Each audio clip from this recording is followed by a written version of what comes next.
ওয়া সম্মানিত দর্শক, সামাজিক মাধ্যমে একটি ছবি রীতিমতো ভাইরাল আকারে ঘুরছে, যেখানে দেখা যাচ্ছে যে নারায়ণগঞ্জ সদরের সাবেক সংসদ সদস্য জনাব শামীম ওসমান নানা কারণে আলোচিত এবং নানা কারণে সমালোচিত।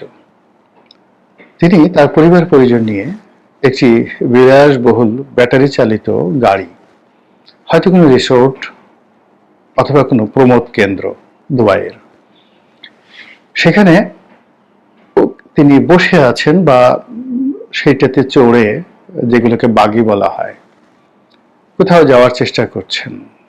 এটি সাধারণত দেখবেন যে আমাদের দেশে বড় বড় রিসোর্টগুলো রয়েছে, 5 স্টার রিসোর্টগুলো রয়েছে, যেমন সারা রিসোর্ট কিংবা দ্য প্যালেস রিসোর্ট কিংবা দুসাই রিসোর্ট। তো এখানে 400-500 বিঘা বা 1000 বিঘা জায়গার উপর যে রিসোর্টগুলো হয়, বিভিন্ন জায়গাতে যে বাংলো থাকে, সেই এক বাংলো থেকে আর এক বাংলোতে আনা, ডাইনিং রুমে আনা, একটা অ্যামিউজ যেখানে আনন্দ ফুর্তি করা হয়, সিনেমা দেখা হয়, সেখানে গেস্টদেরকে আনা নেওয়ার জন্য সেই রিসোর্ট কর্তৃপক্ষ ব্যাটারি চালিত যে ইলেকট্রিক ভেহিকেলগুলো ব্যবহার করে, যেগুলোকে বাগি বলা হয়। তো ওইরকম একটা বাগিতে করে তিনি কোথাও আছেন, বলা হচ্ছে যে তিনি আনন্দ করছেন, ফুর্তি করছেন দুবাইয়ে। আপনারা জানেন যে বিদেশের মাটিতে এরকম অ্যামিউজমেন্টের যথেষ্ট সুযোগ সুবিধা রয়েছে, আর দুবাইতে তো অপরিসীম টাকা হলে আপনি সেখানে কিং অফ দ্য কিং। সেখানে নেই বিনোদনের জন্য এমন কোনো ব্যবস্থা বাকি রাখেনি দুবাই সরকার। ফলে সারা দুনিয়ার যত বৈধ টাকা, অবৈধ টাকা, যত মালিক, যত ধনী ব্যক্তি, যত সেলিব্রিটি, এখন তারা পৃথিবীর 1 নম্বর পছন্দের শহর হিসেবে দুবাইকে ব্যবহার করছেন। আওয়ামী লীগ সরকারের পতনের পর অনেকে দুবাইতে আছেন। সবাই যে আনন্দ ফুর্তি করছেন তা নয়, অনেকে সেখানে গিয়ে ঠিক দুর্দশাটা এমন পর্যায়ে পৌঁছে গেছে যে রীতিমতো বিভিন্ন যে ম্যাচ আছে, শ্রমিকদের ম্যাচ, সেই ম্যাচে অনেক এমপি প্রার্থী বা এমপি, সাবেক এমপি, তারা সেই ম্যাচে তার এলাকার শ্রমিকদের দয়ার টাকায় 3 বেলা খাচ্ছেন। কেন? বাংলাদেশে তাদের ব্যাংক, বিমা অ্যাকাউন্ট সব ফ্রিজ করে রাখা হয়েছে, ব্যবসা বাণিজ্য সবকিছু বন্ধ, এবং এমন দৌড়ের মধ্যে তারা দুবাইতে পৌঁছেছেন যে অনেকে টাকা নিয়ে যেতে পারেননি। আবার যারা আগেই বুঝতে পেরেছিলেন যে এরকম একটা সময় আসতে পারবে বা আসতে পারে, সেক্ষেত্রে হয়তো দেখা গেল দুবাই, সুইজারল্যান্ড, ইংল্যান্ড, বিভিন্ন ব্যাংকে তাদের অবৈধ অর্থ আছে, তারা সেখানে বিনিয়োগ করেছেন, তারপর আরো অনেক কিছু। তো এরকম আসলে সংখ্যা খুব অল্প। রাজনীতিবিদদের আমি যেটা দেখেছি, আলটিমেটলি তাদের যখন ক্ষমতা চলে যায়, তাদের বিরুদ্ধে অনেক অপপ্রচার হয়। কিন্তু আজ পর্যন্ত গত 30 বছরে বা 40 বছরে, ইভেন 50 বছরে কোন একজন রাজনীতিবিদদের বিরুদ্ধে যে অভিযোগ আনা হয় তার ক্ষমতা হারানোর পরে, পরবর্তীতে সেটার একটাও প্রমাণ করা যায়নি। বঙ্গবন্ধু হত্যাকাণ্ডের পর নানা রকম, এই ঘরে সিন্দুকের মধ্যে বস্তা বস্তা টাকা আছে, তারপর সোনার মুকুট আছে, এরকম নানা রকম কথাবার্তা বলা হতো। শুধুমাত্র জিয়াউর রহমান সাহেবের ভাগ্য ভালো, তার মৃত্যুর পরে এই ধরনের বদনাম তার সম্পর্কে বা তার পরিবার সম্পর্কে আসেনি। কিন্তু পরবর্তীতে যারাই ক্ষমতায় ছিলেন, ক্ষমতার কাছাকাছি ছিলেন, তাদের সবার বিরুদ্ধে হাজার হাজার, লক্ষ লক্ষ কোটি টাকার যে দুর্নীতি, এটা রাষ্ট্রীয় প্রতিষ্ঠান, রাজনৈতিক প্রতিষ্ঠান, তারপর যাকে বলা হয় এই পত্রপত্রিকা, এটার একটা সিন্ডিকেট আছে। এটা প্রচার করে তারা এক ধরনের আনন্দ পায়। তো এই কাজটি করে, কিন্তু এতদিন পর্যন্ত আমরা বলতে পারিনি, বোঝাতে পারিনি যে আসলে এরশাদ সাহেবের বা জিএম কাদেরের বা রওশন এরশাদের সত্যিকার অর্থে কত টাকা আছে। অথচ তারা ক্ষমতায় থাকতে বলা হতো এই তারা সোনাচোরা কারবারি করছেন, এটা করছেন, ওটা করছেন, হাজার হাজার কোটি টাকা দেশে, দেশের বাইরে, টাকা আর টাকা। কিন্তু এর সাথে টাকা কোথায়? আমি এই জিনিসগুলো দেখতে পাচ্ছি না, রাষ্ট্র প্রমাণ করতে পারেনি। এরপর দেখা গেল যে তারেক রহমান সাহেবকে নিয়ে আওয়ামী লীগ জমানাতে, তারেক রহমান সাহেব, গিয়াসউদ্দিন আল মামুন, মোসাদ্দেক আলী ফালু থেকে শুরু করে বিএনপির শীর্ষ যারা নেতৃবৃন্দ রয়েছেন, সবার জীবনকে তামা তামা করে দেওয়া হয়েছে দুদকের মামলা দিয়ে। কিন্তু এখন আবার সুষমা আসার কারণে পাইকারি হারে সব মামলা প্রত্যাহার হয়ে যাচ্ছে। আওয়ামী লীগেরও একই অবস্থা এখন। মানে বড় বড় অর্থনীতিবিদরা তারা সেই 15 লক্ষ কোটি টাকা, তারপরে কত $200 বিলিয়ন, মানে যে যার মতো করে একটা অঙ্ক বানিয়ে তারা সরকারের কাছে সাবমিট করছে। এখন যারা করছে, আওয়ামী লীগ জমানাতে আবার এরকম একটা গ্রুপ ছিল যারা জামায়াত ইসলামী সম্পর্কে বলতো যে তাদেরকে এরকম 30,000 কোটি টাকার তাদের একটা অর্থনীতি রয়েছে, 40,000 কোটি টাকার তাদের একটা অর্থনীতি রয়েছে। এবং এই কাজ করে আবুল বারাকাত কত যে মানে আওয়ামী লীগের কাছাকাছি চলে এসেছিলেন, এখন তিনি জেলে ঘানি টানতে টানতে বুঝতে পারছেন। আবার এখন আওয়ামী লীগের বিরুদ্ধে এই যে $200 বিলিয়ন পাচার করেছে, সবকিছু করেছে, এইটারও এরকম আবুল বারাকাতের মতো নানা গ্রুপ এই সময়টাতে দাঁড়িয়ে গেছে, যারা এই কাজকর্ম করে মূলত সরকারের কাছ থেকে বিভিন্ন রকম আনুকূল্য পাওয়ার চেষ্টা করেন। কখনো নগদ নারায়ণ, কখনো বাকি নারায়ণ, কখনো প্রভাব, কখনো প্রতিপত্তি, কখনো কন্ট্রাক্ট, কখনো পদ পদবি। এটা আবহমান বাংলায় চলে আসছে এই ধরনের কর্মকাণ্ড, এবং তারই ধারাবাহিকতায় আওয়ামী লীগের সবার বিরুদ্ধে পাইকারিভাবে যে কথাগুলো বলা হচ্ছে, শামীম ওসমানের বিরুদ্ধে এইভাবে বলা হচ্ছে যে ও মাই গড, সে তো অন্য সবার থেকে একটু আলাদা, সে অনেক লম্বা। তো একজন খাটো মানুষ যদি 1000 কোটি টাকা বাংলাদেশ থেকে নিয়ে যেতে পারে, তাহলে এত বড় একজন লম্বা মানুষ, তার ছেলে মেয়ে তারাও বেশ লম্বা, তো তারা তো নিঃসন্দেহে 2-3 হাজার কোটি টাকা নিয়ে গেছে। এই যে একটা অভিযোগ, এবং আমরা এই অভিযোগগুলো করতে ভালোবাসি, শুনতে ভালোবাসি, আর এগুলো নিয়ে আমাদের যে মনের দন্যতা আমরা প্রকাশ করতে ভালোবাসি। আমরা জীবনে অনেকে আছে 1 কোটি টাকা একসঙ্গে দেখিনি।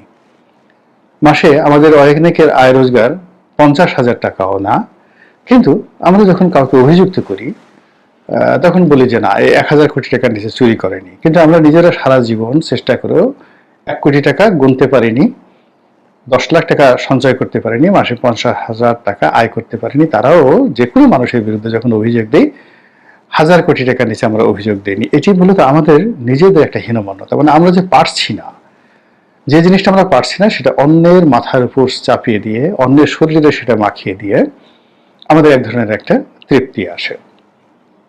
তো সেই দিক থেকে আসলে হাজার হাজার কোটি টাকা শামীম ওসমান নিয়েছেন কি নেননি, অথবা তাকে আমরা সেই অভিযোগ দিয়ে আত্মতৃপ্তি পাচ্ছি কি পাচ্ছি না, এটা সাইকোলজিক্যাল বিষয়, রাষ্ট্রীয় তদন্ত সংস্থার বিষয়। ওই বিষয় নিয়ে আমি আলোচনা করব না। আমি যেটা আলোচনা করতে চাই সেটি হলো শামীম ওসমান আওয়ামী লীগের রাজনীতিতে কতটা গুরুত্বপূর্ণ ছিলেন, এটা আওয়ামী লীগের লোকজন খুব ভালো জানেন।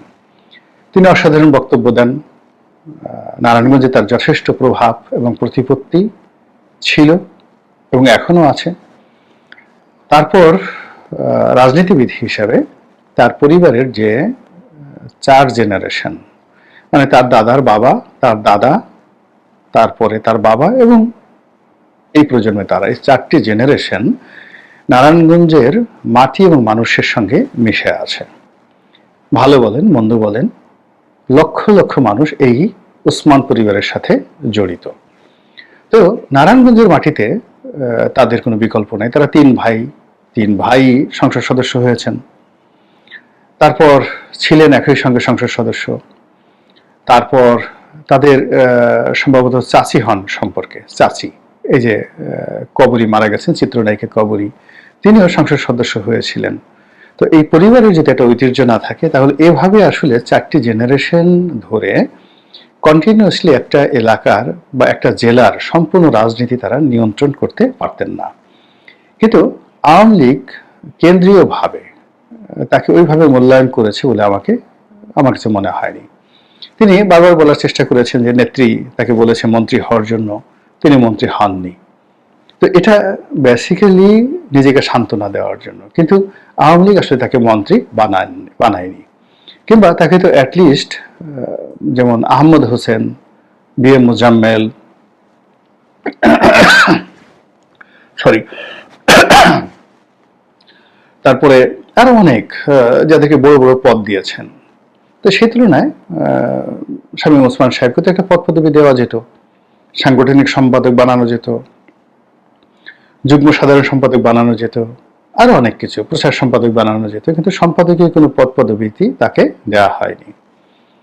তারপর রাষ্ট্রীয় বিভিন্ন এমপি হওয়ার পরেও অনেককে অনেক পদবি দিয়ে দল সম্মানিত করে। যেমন ধরুন বাংলাদেশ রেড ক্রস সোসাইটি, সেটার সভাপতি, অলিম্পিক কমিটির সভাপতি, বাংলাদেশ ফুটবল ফেডারেশনের সভাপতি, ধরুন কোনো একটা ব্যাংকের চেয়ারম্যান, এই জিনিসগুলো সংসদ সদস্য হওয়ার পরেও দলের পক্ষ থেকে দিয়ে ওই দলে যে তার গুরুত্ব আছে এটা বোঝানো হয়। তো দলের পক্ষ থেকে শামীম ওসমানকে এরকম পদ পদবি দিয়েছেন শেখ হাসিনা, আমি জানি না, আপনারা জানলে বলবেন। কিন্তু এত কিছুর পরেও কেন আমরা শুধুমাত্র শামীম ওসমানকে নিয়ে কথা বলছি?